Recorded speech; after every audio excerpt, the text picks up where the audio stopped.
வணக்கம். முதல்வர் சார், காமராசரை நீங்க கொள்கை தலைவரா வச்சிருக்கிறீங்க. ஆனால் காமராசருடைய எளிமை உங்களுக்கு தெரியுமா? காமராசர் எப்படிப்பட்ட ஒரு எளிமையான வாழ்க்கை வாழ்ந்தார் அப்படின்னு உங்களுக்கு தெரியுமா? சொல்றேன், கொஞ்சம் கேளுங்க. நீங்க கேரவான் அப்படின்னு சொல்லப்படுகிற நீளமான, அகலமான ஒரு சொகுசு பேருந்து வச்சிருக்கிறீங்க. அது 12 கோடிக்கு மேலே அப்படின்னு சொல்றாங்க அதனுடைய விலை.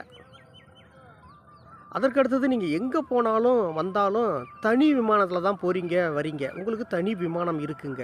அந்த அளவுக்கு உங்களுக்கு செல்வச் சிறப்பு இருக்கு. அதற்கு அடுத்தது உங்களுடைய பாதுகாப்புக்காக ஃபாரின் பவுன்சர் வச்சிருக்கிறீங்க. ஃபாரின் பாதுகாவலர்கள், ஃபாரின் பவுன்சரை நீங்க வச்சிருக்கிறீங்க. அதற்கு அடுத்தது உங்களுக்கு இசட் பிரிவு, ஒய் பிரிவு பாதுகாப்பு அது வேற தனியா இருக்கு. இதெல்லாம் நீங்க நடிகரா இருந்தப்ப, அந்த காலகட்டத்தில இருக்கிறது சொல்றோம்.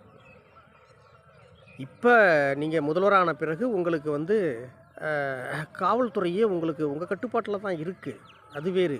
ஆனா, இப்படிப்பட்ட நீங்க ஒரு ஆடம்பரமான ஒரு அரிஸ்டோகிராட் வாழ்க்கை வாழ்ந்துகிட்டு இருக்கிற நீங்க, எளிமையின் அடையாளமான, எளிமையின் சிகரமான காமராசரை நீங்க கொள்கை தலைவரா வச்சுக்கிட்டு, இந்த ஊரை ஏமாத்துறீங்களே!